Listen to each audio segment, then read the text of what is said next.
Canton Fair semakin memburuk setiap tahunnya.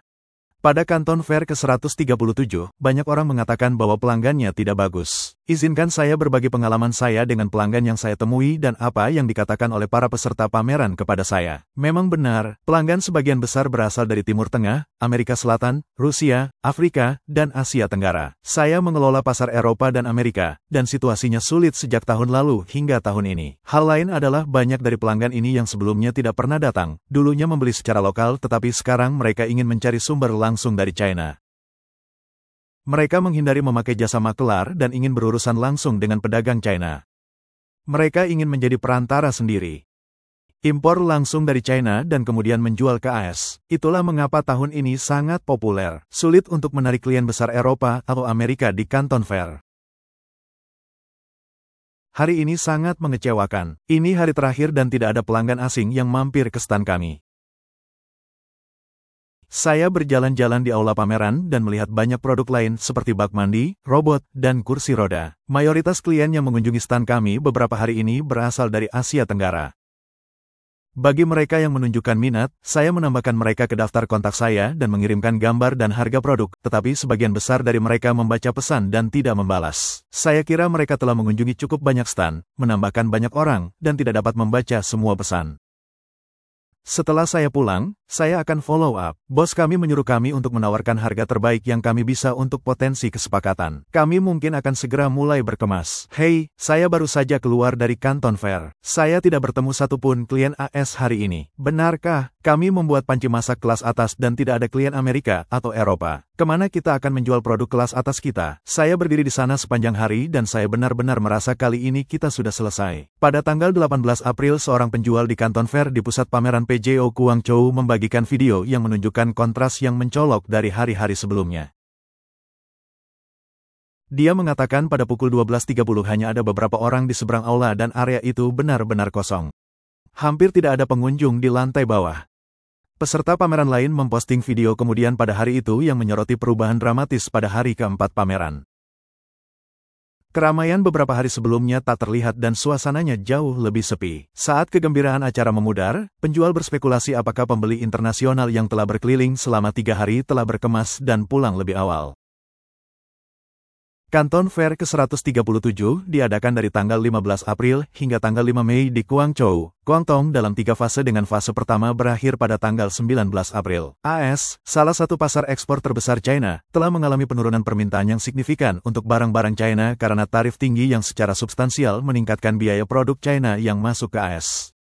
Para peserta pameran melaporkan penurunan pesanan dari Eropa dan AS dan banyak yang hadir hanya untuk mempertahankan visibilitas. Tanpa banyak harapan untuk mengembangkan pelanggan baru, semuanya bergantung pada keberuntungan. Banyak orang mengatakan bahwa Canton Fair kali ini memiliki arti yang sangat berbeda. Banyak blogger perdagangan asing mengatakan ini adalah tamparan terbaik bagi kita. Dunia terus bergulir tanpa AS dan masih banyak peluang. Tetapi kita tidak boleh melihat lebih dari permukaan dan fokus pada masalah sebenarnya. Berdasarkan umpan balik dari teman-teman, sebagian besar pelanggan di pameran ini berasal dari Timur Tengah, Asia, Afrika, dan negara-negara Belt and Road dengan sangat sedikit pelanggan Eropa dan Amerika. Dari umpan balik tersebut, tampaknya harga lebih penting daripada kualitas atau desain. Jadi, ini terutama didorong oleh pasar negara berkembang. Namun, untuk produsen kustomisasi kelas atas, ini bukan pasar yang baik. Pasar kustomisasi yang matang masih didominasi oleh Eropa dan AS.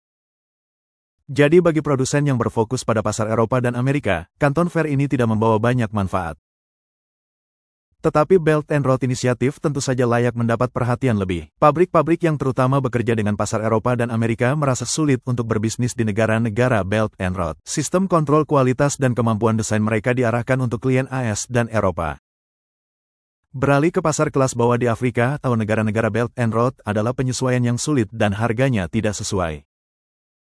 Sapaan paling umum yang saya dengar di Canton Fair tahun ini adalah As-Sarin Alikon dari Asia Tengah dan Timur Tengah. Tahukah Anda mengapa? Karena sebagian besar pelanggannya berasal dari Asia Tengah dan Timur Tengah dan sangat sedikit dari Eropa dan AS. Setelah tarif Trump, tahun ini menandai titik balik penting dalam perdagangan luar negeri, beralih ke arah sabuk dan jalan. Suka atau tidak, itulah realitas situasi perdagangan luar negeri. Seorang pengguna TikTok yang telah menghadiri pameran tersebut 10 kali membagikan video pada tanggal 20 April yang menyatakan bahwa Canton Fair tidak seperti dulu lagi. Prospek untuk mendapatkan pelanggan baru suram. Baru-baru ini, banyak teman bertanya mengapa saya tidak menghadiri Canton Fair. Biar saya beritahu, bukan karena saya tidak pergi, saya hanya tidak mau. Kami membuat kaca mobil dan perusahaan kami memiliki stand di pameran, tetapi saya tidak pergi kali ini. Jujur saja, saya telah menghadiri Canton Fair sekitar 10 kali, dan ketika saya menghitung klien yang saya dapatkan dari sana, saya menyadari bahwa saya tidak benar-benar mendapatkan sesuatu yang signifikan, terutama dalam beberapa tahun terakhir, saya hanya bisa menggambarkannya sebagai sesuatu yang menyakitkan untuk ditonton. Seorang peserta pameran berkomentar di postingan media sosial bahwa mereka hampir tidak dapat bertahan karena klien Amerika tidak menanggapi dan mereka ditekan untuk menurunkan harga. Peserta pameran membandingkan situasi tersebut dengan berjalan di permukaan yang licin, merasa tidak aman. Pesan ini mencerminkan kesulitan yang dihadapi bisnis perdagangan luar negeri kecil dan menengah di tengah perang tarif. Canton Fair dipandang sebagai barometer ekspor China dan cerminan keterlibatan negara tersebut dalam perdagangan global. Pada puncaknya, pameran tersebut menyumbang hampir setengah dari omset ekspor China. Namun sejak tahun 2012, baik volume transaksi maupun pengaruh pameran tersebut terus menurun, dengan acara tahun ini menghadapi tantangan tambahan dari perang tarif AS-China yang sedang berlangsung. Umpan balik dari para peserta pameran akan mengungkapkan bahwa klien dari Afrika, Asia, dan Amerika Latin menuntut harga yang lebih rendah dengan banyak pesanan untuk barang-barang bernilai rendah dalam jumlah kecil yang menyebabkan margin keuntungan yang jauh lebih rendah dibandingkan dengan pasar Eropa dan AS. Beberapa peserta pameran menunjukkan bahwa menarik klien besar menjadi semakin sulit karena sebagian besar pelanggan melakukan pesanan kecil yang tidak dapat menghasilkan skala ekonomi. Hari ini adalah hari kedua Canton Fair. Saya baru saja kembali ke hotel dan saya ingin berbicara tentang apa yang saya lihat hari ini. Saya telah berbicara dengan banyak peserta pameran dan pelanggan dan saya memiliki kesempatan untuk mengamati situasi dari beberapa sudut pandang yang berbeda. Pertama, basis pelanggan kami telah berubah tahun ini. Sebagian besar pelanggan berasal dari Timur Tengah, Afrika, Rusia, Asia Selatan, terutama India dan negara-negara Amerika Latin. Ini adalah kelompok utama di pameran. Kedua, saya perhatikan bahwa banyak pelanggan tahun ini adalah pelanggan baru. Mereka belum pernah datang ke China sebelumnya. Mereka dulunya membeli secara lokal, tetapi sekarang mereka ingin membeli langsung dari pabrik-pabrik China. Pada dasarnya, mereka ingin memangkas makelar dan bekerja sama langsung dengan sumbernya. Ketiga, dari sudut pandang bahasa, saya bertemu banyak orang yang tidak berbahasa Inggris dan mengandalkan bahasa tubuh untuk berkomunikasi. Jadi, jujur saja, jika Anda mencoba mendapatkan klien besar di Canton Fair, itu tidaklah mudah. Canton Fair masih menarik banyak perhatian, terutama karena ini adalah acara besar bagi industri perdagangan luar negeri. Tetapi apakah Anda memperhatikan bahwa hasil pameran tidak sebaik dulu? Sekilas, pameran terlihat ramai dan sibuk, tetapi jumlah pembeli serius sebenarnya cukup rendah. Sebagian besar orang di sana hanya melihat-lihat apa yang dilakukan orang lain. Jadi mengapa ini terjadi?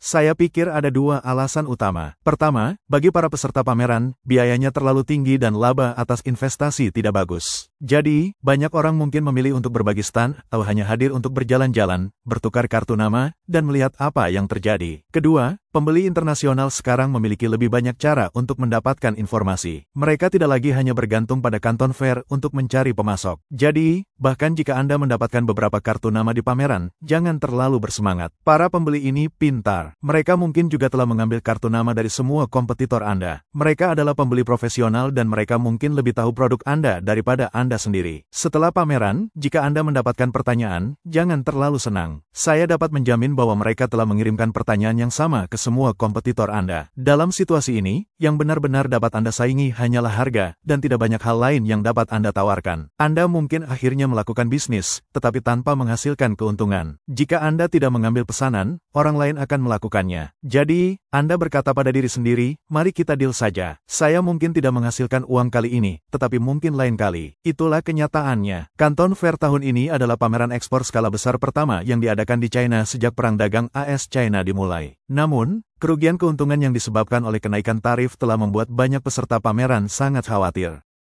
Wawancara dengan para pemilik bisnis China mengungkapkan bahwa hilangnya pesanan dari AS telah menyebabkan produk mereka menumpuk di gudang dan banyak yang menyesalkan. Ini benar-benar sulit. Seorang penjual industri furnitur dari Fujian menyatakan bahwa situasi ekonomi sangat buruk dalam beberapa tahun terakhir dengan pameran furnitur bulan lalu di Shenzhen juga mengecewakan. Mereka mengikuti model perdagangan luar negeri tradisional dan fokus pada pasar Eropa Amerika dengan perdagangan luar negeri yang sangat terdampak. Mereka bersiap untuk tidak melakukan apa-apa selama fase kedua pameran. Dia berkata, klien kami tidak meninggalkan pabrik mereka. kami hanya dapat bertemu mereka di pameran. Jika beruntung, kami mungkin dapat mempresentasikan beberapa produk baru kepada mereka dan membuktikan bahwa kami masih berbisnis. Jika lebih beruntung lagi, kami mungkin menemukan klien baru. Penjual menambahkan bahwa biaya pameran tidak mahal, jadi mereka terus hadir meskipun persaingan untuk mendapatkan ruang stand sangat ketat. Seorang produsen peralatan penerangan dari Dongsan Kwangtong berbagi bahwa mereka memiliki lebih banyak klien dari Ukraina dan Rusia, tetapi tidak ada dari Jerman, Prancis, atau AS. Mereka terutama memamerkan lampu jalan tenaga surya dan lampu kontrol. Ini adalah pertama kalinya mereka menghadiri pameran dengan stand berukuran 3x3 meter yang harganya sekitar 70.000 hingga 90.000 yuan tergantung lokasinya. Pada tahun sebelumnya, mereka menandatangani kontrak senilai ratusan ribu yuan, tetapi untuk tahun ini, mereka lebih fokus untuk menarik pelanggan daripada mengamankan pesanan langsung. Mereka mencatat bahwa sebagian besar klien mereka saat ini adalah pembeli dalam jumlah kecil dan kerjasama lebih tentang membangun hubungan daripada penjualan langsung. Banyak peserta pameran di Canton Fair tahun ini menyebutkan bahwa banyak klien pasar negara berkembang adalah peserta pertama kali dan kurang memiliki pengalaman kerjasama jangka panjang. Akibatnya, pesanan tidak hanya berskala kecil tetapi juga tidak stabil. Menurut data resmi China, per tanggal 8 April hampir 170.000 pembeli luar negeri telah melakukan pra-registrasi untuk Canton Fair ke-137 dengan 72% berasal dari negara-negara Jalur Sutra, 27,4% dari negara-negara BRICS, 14,3% untuk negara-negara Timur Tengah, dan 10,5% dari Eropa dan AS. Pada tanggal 14 April jumlah pembeli luar negeri yang terdaftar meningkat menjadi lebih dari 200.000. Data resmi China menyoroti besarnya jumlah praregistrasi dan tingginya proporsi pembeli dari pasar negara berkembang. Pihak berwenang bertujuan untuk menunjukkan jangkauan global Canton Fair dan ketahanan perdagangan luar negeri China. Tetapi jumlah pembeli yang melakukan praregistrasi tidak selalu mencerminkan kehadiran sebenarnya, dan jumlah pengunjung sebenarnya mungkin jauh lebih rendah dari yang diharapkan. Terlepas dari promosi resmi angka-angka ini, para peserta pameran dan penerjemah di pameran melaporkan penurunan signifikan dalam lalu lintas pengunjung dibandingkan dengan tahun-tahun sebelumnya. Seorang peserta pameran mengatakan, jumlah pengunjung jelas lebih sedikit dari tahun lalu. Yang lain mencatat, kami hampir tidak melihat pengunjung dari Eropa atau AS, meskipun banyak dari Asia, Afrika, dan Amerika Latin. Yang lain berkomentar, pada hari ketiga pameran, pengunjung ke stand jelas berkurang. Topik baru-baru ini tentang kurangnya antusiasme di Canton Fair mulai menjadi tren di platform media sosial Xiaohongshu dengan banyak pemasok China masih menunggu untuk melihat bagaimana situasi berkembang. Beberapa sudah bersiap untuk mengurangi kerugian karena mereka mengantisipasi masa-masa sulit di depan. Pada tanggal 20 April, seorang peserta pameran China di Canton Fair yang dikenal sebagai Yuan San membagikan postingan yang membahas taktik penipuan yang dihadapi oleh bisnis perdagangan luar negeri. Dia menggambarkan bagaimana beberapa klien Asia Selatan di pameran menggunakan kehadiran kuat mereka untuk memikat para penjual, menjanjikan pesanan besar dan membujuk mereka untuk memberikan sampel dan keramahan gratis. Namun, setelah bersikap ramah dan membangun hubungan baik, klien-klien ini akan menghilang, tidak menjawab panggilan atau pesan, meninggalkan para penjual menunggu dengan sia-sia. Yuan San menekankan bahwa ini bukan kasus yang terisolasi. Klien-klien ini ahli dalam mendapatkan kepercayaan dengan niat kerjasama yang tampaknya dapat diandalkan hanya untuk mengeksploitasi para penjual demi sampel dan layanan gratis. Dalam beberapa kasus, kesepakatan bahkan ditandatangani di tempat hanya agar klien kemudian berbalik dan menolak untuk menghormati perjanjian. Dia menunjukkan bahwa ini bukan hanya masalah dengan klien Asia Selatan, tetapi masalah umum di seluruh perdagangan luar negeri. Banyak orang lain telah menghadapi penipuan serupa dengan beberapa menjadi korban klien Timur Tengah yang menghilang dengan sejumlah besar uang. Yuan San memperingatkan rekan-rekannya, memungut biaya untuk sampel dan memastikan pembayaran sebelum pengiriman adalah prinsip dasar yang berfungsi sebagai jimat pelindung kita. Tuan Chang, yang memasok produk ke merek fashion cepat wanita AS, berbagi bahwa bisnis di industri pakaian tahun ini sangat sulit dengan kondisi pasar luar negeri dan domestik yang buruk. Dia menyatakan keinginannya untuk mempertahankan klien AS-nya karena efisiensi transaksi AS. Dia berbagi bahwa pesanan dari AS cepat dibayar, sederhana, dan menguntungkan. Nona Chang mengalami hal-hal positif dalam keandalan pelanggan AS dalam perdagangan luar negeri di mana penipuan atau praktik penipuan jarang terjadi.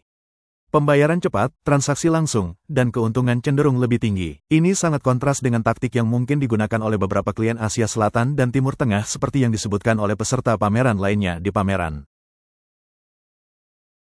Bagi pemasok seperti Nona Chang, pasar AS tidak hanya merupakan sumber pendapatan yang penting, tetapi juga memiliki nilai khusus karena efisiensi dan stabilitasnya. Dengan pasar AS yang mendingin dengan cepat dan memberikan tekanan besar pada ekonomi secara keseluruhan, suasana di Canton Fair jauh lebih sepi dibandingkan tahun-tahun sebelumnya. Laporan-laporan muncul yang menunjukkan bahwa penyelenggara pameran telah menekan para peserta pameran untuk tidak pergi lebih awal. Dari platform X, terungkap bahwa para peserta pameran diberitahu bahwa mereka tidak boleh meninggalkan stand mereka lebih awal. Para penyelenggara mendesak para peserta pameran untuk memanfaatkan sebaik-baiknya kesempatan untuk menarik penjualan. Pada hari pertama pameran, tanggal 15 April, kantor bisnis pameran impor dan ekspor China mengeluarkan pemberitahuan kepada semua delegasi perdagangan yang menyatakan bahwa situasi perdagangan luar negeri saat ini kompleks dan menantang. Pemberitahuan tersebut menginstruksikan perusahaan untuk sepenuhnya memanfaatkan periode pameran selama 5 hari dan tidak pergi lebih awal. Staf tidak boleh meninggalkan stand mereka sebelum waktu berakhir pameran yang dijadwalkan. Para penyelenggara pameran juga mengumumkan bahwa inspeksi khusus akan dilakukan sebelum pukul 18 pada hari kelima setiap fase.